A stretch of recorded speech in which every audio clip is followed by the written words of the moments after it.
महाराष्ट्र के मुख्यमंत्री रहे एकनाथ शिंदे अब महाराष्ट्र के नए उप मुख्यमंत्री हैं।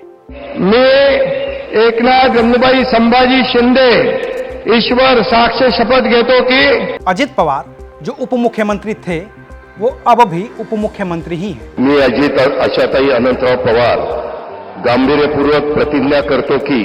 लेकिन देवेंद्र फडणवीस जो अभी तक महाराष्ट्र के उप मुख्यमंत्री थे वो अब महाराष्ट्र के नए मुख्यमंत्री हैं। मी देवेंद्र सरिता गंगाधरराव फडणवीस ईश्वर साक्ष शपथ घेतो की।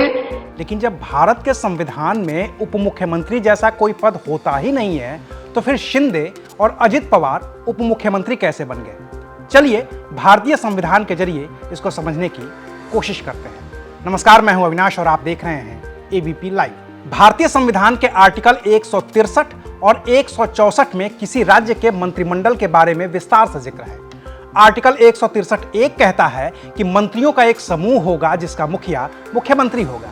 मुख्यमंत्री की नियुक्ति राज्यपाल करेंगे और मुख्यमंत्री की सलाह पर राज्यपाल ही दूसरे मंत्रियों की भी नियुक्ति करेंगे। ऐसे में भारतीय संविधान में कहीं भी डिप्टी सीएम या उप मुख्यमंत्री पद का जिक्र नहीं है, लेकिन यह पद हमेशा से प्रचलन में रहा है और संविधान के लिहाज से उप मुख्यमंत्री का दर्जा राज्य के किसी भी कैबिनेट मिनिस्टर के बराबर ही होता है। राज्य के उप मुख्यमंत्री की सैलरी और भत्ते भी कैबिनेट मंत्री के बराबर ही होते हैं। बाकी रही बात भारत की राजनीति में उप मुख्यमंत्री के इतिहास की, तो बिहार के कद्दावर कांग्रेसी नेता रहे अनुग्रह नारायण सिंह को देश का पहला डिप्टी सीएम माना जाता है। कर्पूरी ठाकुर भी पहले डिप्टी सीएम और बाद में ही सीएम बने थे।